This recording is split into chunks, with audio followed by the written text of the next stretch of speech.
മഴവിൽ മനോരമയിലെ ഒരു ചിരി ഇടിച്ചിരി ബമ്പർ ചിരി എന്ന പ്രോഗ്രാമിലൂടെ മലയാളികളുടെ പ്രിയം പിടിച്ചുപറ്റിയ കുട്ടിത്താരങ്ങളാണ് എവിനും കെവിനും. ഇരട്ട സഹോദരങ്ങളായ ഇവരുടെ സ്കിറ്റുകളെല്ലാം സൂപ്പർ ഹിറ്റാണ്.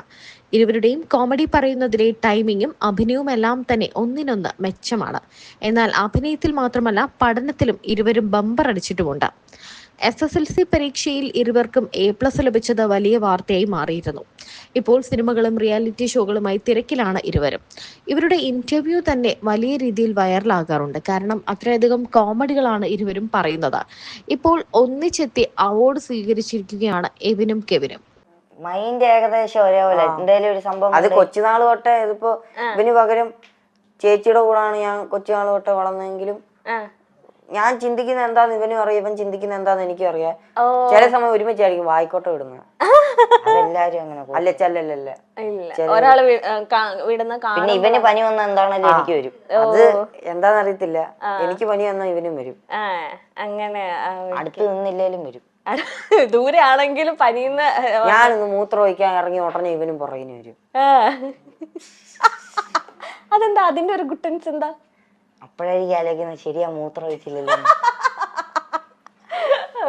അതുവരെ വെറുതെ വിട്ടേക്കുക, നിസ്സാരമായിട്ട് മൂത്രം ഒഴിക്കുന്നത് അല്ല.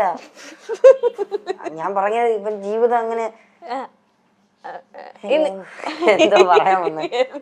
ഇതിൽ ആരാ ഒരു 8 മിനിറ്റ് മുമ്പ് മൂത്തത് ആരാ? മൂത്തതാണ്. ഓക്കേ. അതിന്റെ വിലയില്ല. മൂത്തന്റെ വില എന്താ കൊടുക്കാത്ത? ഇവനാ ശരി ചേട്ടാന്ന് ചേട്ടാ അങ്ങനെ വിളിക്കുന്നത് ഇഷ്ടമില്ല. ഈ ചേച്ചിമാരുടെ കുട്ടികൾ നിങ്ങൾ എന്താ അച്ചാച്ചന്മാരെന്നാണോ? എടാ പോടാ. രസം അതായിരിക്കൂലേ രസം. നിങ്ങൾ കൂടുതലും വിളിക്കുന്നത് അച്ചു അപ്പു. ദേശീയ കഴിഞ്ഞാൽ അങ്ങനെ വിളിക്കും. എന്തെങ്കിലും ആവശ്യം സാധിക്കാനുണ്ടെങ്കിൽ അമ്മാച്ചന്മാരെന്ന് വിളിക്കും. അമ്മാച്ചന്മാരെന്ന്. ഓക്കേ. എടാ ഈ വാടാന്ന് പറയാ അങ്ങനെ വിളിക്കും. അമ്മാച്ചന്മാര് മറ്റേ കോട്ടയം സൈഡിലല്ലേ? ഓക്കെ. ഈ ചേച്ചിമാരെന്ന് പറഞ്ഞാലും നിങ്ങളെക്കാളും കുറച്ചധികം ഏജ് ഡിഫറൻസ് ഉള്ളവരാണ്. ഇതാ ഒരുമിച്ചൊക്കെ പറഞ്ഞു. അതെ, നല്ല പ്രായമുണ്ട്. അതെ, അവരും കെട്ടി അവർക്കും കുട്ടികളുണ്ട്. അപ്പം ചേച്ചിമാരെ നിങ്ങൾ ഒരു അമ്മയ്ക്ക് തുല്യ ഒരു ചേച്ചി അമ്മ എന്നൊക്കെ പറയുന്ന പോലെ തന്നെ ആയിരിക്കുമല്ലോ നിങ്ങളെ കുഞ്ഞുനാൾ തൊട്ട് നിങ്ങളുടെ മേജർ ഡിസിഷനിൽ പപ്പയുടെ മമ്മിയുടെ ഒപ്പം തന്നെ ചേച്ചിമാരും പളിയന്മാരൊക്കെ ഉണ്ട്. അപ്പം ചേച്ചിമാരായിട്ടുള്ള ആ ഒരു ഗിവ് ആൻഡ് ടേക്ക് അല്ലെങ്കിൽ ആ ഒരു ഇന്റിമസി ഒക്കെ എങ്ങനെയാ? ചേച്ചിമാരിയായിട്ടായിരുന്നു ഞങ്ങൾ കൊച്ചിലെ തൊട്ട് കൂടുതൽ ഇതും അവരുടെ കൂടെ ആയിരുന്നു പണ്ട് തൊട്ടേ ഞങ്ങൾ കിടക്കുന്നത്. ഇവനായിരുന്നു കൂടുതൽ കൊഞ്ചിരി. ചേച്ചി 2 ചേച്ചിമാർക്ക് ഇവന് ഇച്ചിരിയേ ഉള്ളായിരുന്നു എന്നെക്കാളും. ചെവിയൊക്കെ ഇങ്ങനെ ഒട്ടി. നീ എങ്ങനെ അതെല്ലാം കണ്ട് പറഞ്ഞു ഇവന്റെ ഒരു ക്വാളിറ്റി അല്ല, വൃത്തിയിട്ട ക്വാളിറ്റി ഇതാ. വേറെ ആരെങ്കിലും എന്തായാലും പറയും അത് ഇവൻ കണ്ടുപിടിച്ചാന്നുള്ള രീതിയിൽ ഇവൻ എല്ലായിടത്തും പറയും. ഇപ്പൊ കണ്ട പോലെ തന്നെ ഇവൻ കണ്ടിട്ടില്ല, പക്ഷെ അത് കഴിഞ്ഞ അത് വേറെ എല്ലാം പറഞ്ഞില്ല, കംപ്ലീറ്റ് ആകത്തില്ല. കണ്ട പോലെ പറയല അത്. പക്ഷെ അത് കേട്ടിരിക്കാനും പറ്റൂട്ടോ. ഞാനൊക്കെ കേട്ടിരുന്ന കണ്ടില്ലേ? അത് ബമ്പർ ചിരിന്ന് എന്തോ ഒരു ക്ലോക്കിന്റെ എന്തോ ഒരു ഇത് കിട്ടി, ഗിഫ്റ്റിന്റെ ഒരു ജുവലറിയുടെ എന്തോ ഒരു ഇതിന്റെ ആയിട്ടാ ഗിഫ്റ്റ് കിട്ടിയത്. അപ്പൊ ഏതോ ഒരാൾ പറഞ്ഞ ക്ലോക്കില് ഗോൾഡിന്റെ ഇതാണ്, അതീ പുറകെ എഴുതി വെച്ചിട്ടുണ്ട് 1500 രൂപന്ന്. ഇവന് ഇത് എല്ലായിടത്തും നടന്ന് പറയാ. അതെന്നാലും പുള്ളി പറഞ്ഞെന്നുള്ള രീതിയും പറയത്തില്ല, ഇവൻ എല്ലായിടത്തും നടന്ന് പറയാ ഇതുണ്ട്. ഒരു ഉറപ്പില്ലാതെ ഇവൻ പറയുന്നത്.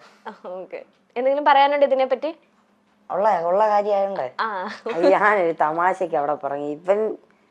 ഇവനെല്ലാം അങ്ങ് സീരിയസ് ആയിട്ട് എടുക്കും. ഞാൻ പറയുന്നത് എന്താണെങ്കിലും നേരെ അമ്മയടത്ത് പറയും. അമ്മ എന്നിട്ട് അത് വെച്ച് എന്നെ കളിയാക്കും.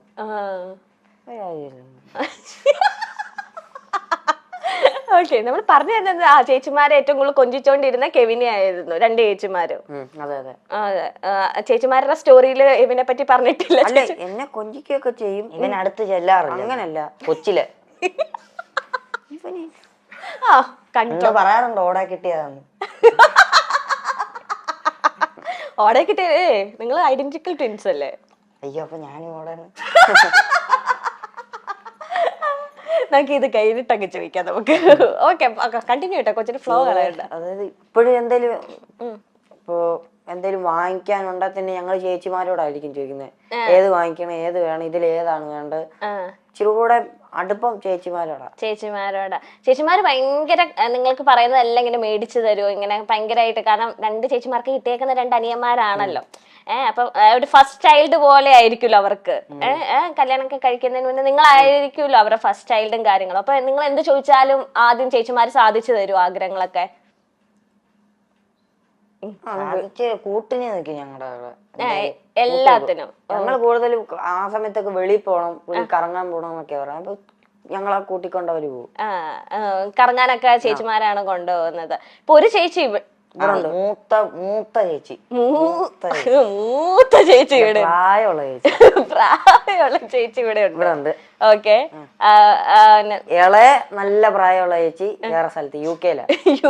നല്ല പ്രായമുള്ള യുകെയിലുള്ള ചേച്ചി എന്ന് വരും ഇനി നാട്ടില്? ഈയിടയ്ക്ക് ഒന്ന് വന്നായിരുന്നു. അത് കഴിഞ്ഞ് പോയി. ഹസ്ബൻഡും കൊച്ചും ഒക്കെ ആയിട്ട് വന്നായിരുന്നു. അവര് ഫാമിലി ആയിട്ട് UK സെറ്റിൽഡ് ആണ്. ഓക്കെ. അളിയന്മാരെങ്ങനെയുണ്ട്? അളിയന്മാരെങ്ങനെയുണ്ട്? ഞങ്ങളെക്കാളിലും അതായത് ഇപ്പൊ പിന്നെ അവര് തന്നെ എങ്ങനെയാ ഞങ്ങളെ അളിയന്മാരെന്ന് പറയുന്നത്? ബന്ധുക്കാരൊക്കെ വരുമ്പോ ഓരോരുത്തർ അവരുടെ വീട്ടിൽ പെണ്ണ് കാണാനൊക്കെ ചെല്ലുമ്പോ കാണിക്കല്ലോ, ഇത് പെണ്ണ്. ഓരോരുത്തർ അവരുടെ വീട്ടിൽ പെണ്ണ് കാണുമ്പോ അങ്ങനല്ല, അളിയൻ ചേച്ചിനെ കെട്ടി കഴിഞ്ഞല്ല, ഇനി അളിയൻ പെണ്ണ് കാണുന്നുണ്ടോ? അങ്ങനല്ല, പെണ്ണ് കാണാൻ വന്ന സമയത്ത് ഇങ്ങനെ എന്താ പരിചയപ്പെടുത്തുന്ന എന്താണ് സംഭവം ഉണ്ട്. ഇത് അമ്മായിയപ്പൻ, ഇത് എനിക്ക് ഉറപ്പിച്ച സമയമുണ്ട്. ഞാൻ ഇപ്പൊ വെച്ച സാധനം അങ്ങനെ ഉണ്ട്. അപ്പൊ പിന്നെ ഇതാരെന്ന് ചോദിക്കുമ്പോ അളിയന്മാരാന്ന് പറയാൻ അവർക്ക് എന്തോ ഒരു അഭിമാനം. പിന്നെ അല്ലേ ഞാൻ എന്തൊക്കെയാണ് ഈ പറയുന്നത്? അത് നിങ്ങൾ എന്തൊക്കെയാ ഈ പറയുന്നത്?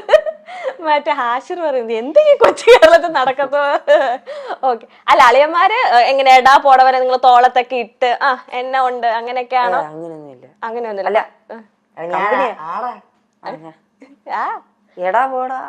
ദാറ്റ് മീൻസ് അങ്ങനെ ജോളി ആയിട്ട് റെസ്പെക്റ്റും ഉണ്ട് എന്നാ എല്ലാം പറയാൻ പറ്റുന്ന ചേച്ചിമാരെ പോലെ തന്നെ എല്ലാം പറയാൻ പറ്റും. ഈ ചേച്ചിയും പപ്പയും അമ്മയും ഒന്നും അറിയാതെ നിങ്ങൾ രണ്ടുപേരും അളിയന്മാരും നടത്തിയ എന്തെങ്കിലും കുസൃതികളുണ്ടോ?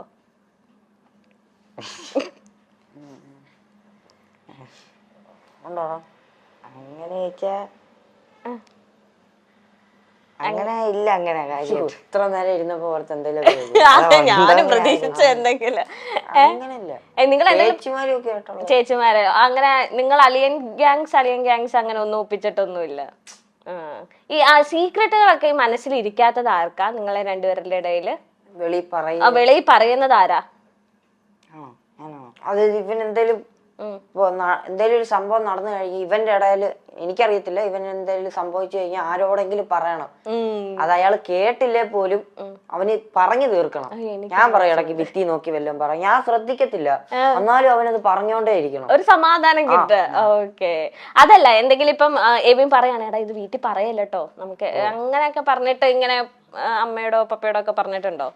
വീട്ടിൽ പറയാ ഉണ്ടോടാ? ഇല്ല, അങ്ങനില്ല. ഈ പറഞ്ഞ പോലെ തന്നെ എനിക്ക് ഒളിപ്പിക്കാൻ അറിയത്തില്ല രഹസ്യം. അല്ല, രഹസ്യങ്ങൾ അങ്ങനെ ഇല്ല. അതുകൊണ്ടാ ഇപ്പൊ നിങ്ങളിപ്പം പഠിക്കുന്ന ടൈം ആയാലും ഇനിയിപ്പം ഫ്യൂച്ചറിലായാലും ഇപ്പം നിങ്ങൾ ഡിഫറെന്റ് കോഴ്സസ് ആകുമ്പോഴായാലും നിങ്ങൾ ഒന്ന് സെപ്പറേറ്റ് ആവേണ്ട വരും. അല്ലെങ്കിൽ നിങ്ങളുടെ ജോലി ഭാഗമായിട്ട്, അല്ലെങ്കിൽ ചിലവർക്ക് ഇനി നിങ്ങളിൽ ആരെങ്കിലും ഒരാൾ എബ്രോഡ് പോവുക, അല്ലെങ്കിൽ ജോലിയുടെ ഭാഗമായിട്ട് നിങ്ങൾക്കൊന്ന് സ്പ്ലിറ്റ് ആകേണ്ട ചിലപ്പോൾ വരുമായിരിക്കും, വരാതിരിക്കട്ടെ. അങ്ങനെ വന്നിട്ടുണ്ടെങ്കിൽ നിങ്ങൾക്ക് അത് ഭയങ്കര സങ്കടമാവോ? എങ്ങനെ? സങ്കടമൊന്നുമില്ല. സങ്കടമായിട്ടല്ല, ഇപ്പൊ എപ്പോഴും ഞങ്ങള് തമ്മിൽ സംസാരം വീട്ടിലാരേലും ഇല്ലേ, ആ ഒരു ചെറിയ ഒറ്റപ്പെടലേ ഉള്ളു, അല്ല സങ്കടമായിട്ടില്ല. അല്ല, അവിടെ ചെന്ന് കഴിയുമ്പോ ആരേലും ഒക്കെ കൂട്ടിന് കാണുമല്ലോ സംസാരിക്കും. അതിപ്പോ ഇരുന്ന് പറയാം, എന്നാലും 2 ദിവസം കഴിയുമ്പോ എടാ നീ എവിടെയാ അങ്ങനെ വിളിക്കാറുണ്ട്. അങ്ങനെ വിളിക്കാറില്ല, ഒരു മൂകത കാണും. അങ്ങനെ വിളിക്കേണ്ട ആവശ്യം നിങ്ങൾക്ക് ഇപ്പൊ വന്നിട്ടില്ല. ഇപ്പൊ നിങ്ങള് 24/7 നിങ്ങൾ ഒരുമിച്ചായിരിക്കും. അങ്ങനെ വന്നിട്ടുണ്ടെങ്കിൽ നിങ്ങൾ രാത്രി കിടക്കുന്ന നേരത്തെ എപ്പോഴെങ്കിലും അങ്ങനെയൊക്കെ ചിന്തിച്ചിട്ടുണ്ടോ? ഇനി നമ്മൾ കുറച്ചു നാൾ കഴിയുമ്പോ പഠിത്തത്തിന്റെ ആവശ്യമായിട്ടോ ജോലിയൊക്കെ ആവശ്യമായിട്ടോ? അങ്ങനെ ചിന്തിക്കുമ്പോ എന്തോ ഒരു എക്സൈറ്റ്മെന്റ്. കാര്യം ഇത്ര നാൾ ഒരുമിച്ചല്ലേ, ഇനിയും പോകുമ്പോ എങ്ങനെയായിരിക്കും എന്ന് അറിയാൻ. കളർഫുൾ ആയിരിക്കുമോ എക്സൈറ്റ്മെന്റ് ആന്നൊക്കെ. പിരിയാനല്ല, എങ്ങനെയായിരിക്കും ഇമോഷൻസ് ഒക്കെ ഏറ്റവും കൂടുതൽ ആർക്കാ? കരയുന്ന മാത്രല്ല, അല്ല കരയുന്നല്ല ഉദ്ദേശിക്കുന്നത്. എല്ലാ കൂടുതൽ ദേഷ്യമാണെങ്കിൽ ദേഷ്യം കൂടുതൽ ഇവന്, വിഷമാണ് വിഷമം കൂടുതൽ ഇവന്, വാശിയോ? എല്ലാ ഇമോഷൻസും നിങ്ങൾ എവിനാണ് ഏറ്റവും കൂടുതൽ അല്ലേ? എവിനെയും കെവിനെയും അറിയാത്ത മഴവിൽ മനോരമ പ്രേക്ഷകർ ഉണ്ടോ എന്നൊന്ന് ചോദിക്കേണ്ടി വരും. കാരണം ബമ്പർ ചിരിയിൽ ഏറ്റവും അധികം ചിരിപ്പിച്ച, കുടുംബത്തെ പോലും റോള് ചിരിപ്പിച്ച രണ്ട് കുട്ടി താരങ്ങളാണ് എവിനും കെവിനും. ഇരട്ടകളാണ് എവിനും കെവിനും. ഇരുവരും തങ്ങൾ ചെയ്യുന്ന കാര്യത്തിലെല്ലാം ഇഷ്ടത്തോടെ ചെയ്യുന്ന രണ്ട് കുട്ടികളാണ്. രാത്രിയും പകലുമില്ലാതെ ഇണ പിരിയാത്ത സഹോദരങ്ങളാണെങ്കിൽ പോലും ഇരുവരുടെയും സ്വഭാവത്തിൽ രണ്ടും രണ്ട് തലമാണെന്ന് നമുക്ക് വേണമെങ്കിൽ പറയാം. ഒരാൾ കുറച്ച് സ്ട്രിക്റ്റ് ആണെങ്കിൽ ഒരാൾ കുറച്ച് നിഷ്കളങ്കരാണ്. ഇച്ചിരി വാശിക്കാരനാണ് ഒരാളെങ്കിൽ മറ്റേ ആൾ ഇത്തിരി പാവമാണ്. ഇപ്പോൾ ഈ ഇന്റർവ്യൂവിലും രസകരമായ മറുപടികൾ കൊണ്ട് അവതാരകയെ പോലും ചിരിപ്പിക്കുകയാണ്. ഈ ബമ്പർ ചിരിയിൽ എത്തുമ്പോൾ സ്വന്തം വീട്ടുകാരാണെന്ന് നോക്കാതെയാണ് ഇവർ ഓരോ കൗണ്ടറുകൾ അടിക്കുന്നത്. എന്നാൽ ഇവർ പിരിഞ്ഞാൽ എങ്ങനെ ഉണ്ടാകും, പിരിയുമ്പോൾ സങ്കടമായിരിക്കുമോ എന്നൊക്കെയാണ് അവതാരക ചോദിക്കുന്നത്. തങ്ങൾ ഇപ്പോൾ ഒന്നിച്ചുള്ളപ്പോൾ കുറേ കാര്യങ്ങൾ അങ്ങോട്ടും ഇങ്ങോട്ടും അറിയാം. അങ്ങോട്ടും ഇങ്ങോട്ടും എപ്പോഴും രാത്രിയും പകലും ഉണ്ട്. അങ്ങനെ പിരിഞ്ഞു നിൽക്കേണ്ട സിറ്റുവേഷൻസ് ഒന്നും വന്നിട്ടില്ല. ഇവർക്ക് രണ്ട് ചേച്ചിമാർ കൂടിയുണ്ട്. രണ്ട് ചേച്ചിമാരുടെ പൊന്നാങ്ങളമാരാണ് ഈ എവിനും കെവിനും. എല്ലാ ആഗ്രഹങ്ങളും എല്ലാ ഇഷ്ടങ്ങൾക്കും കൂട്ടുനിൽക്കുന്നത് ചേച്ചിമാരാണെന്നാണ് ഈ കുട്ടിത്താരങ്ങൾ പറയുന്നത്.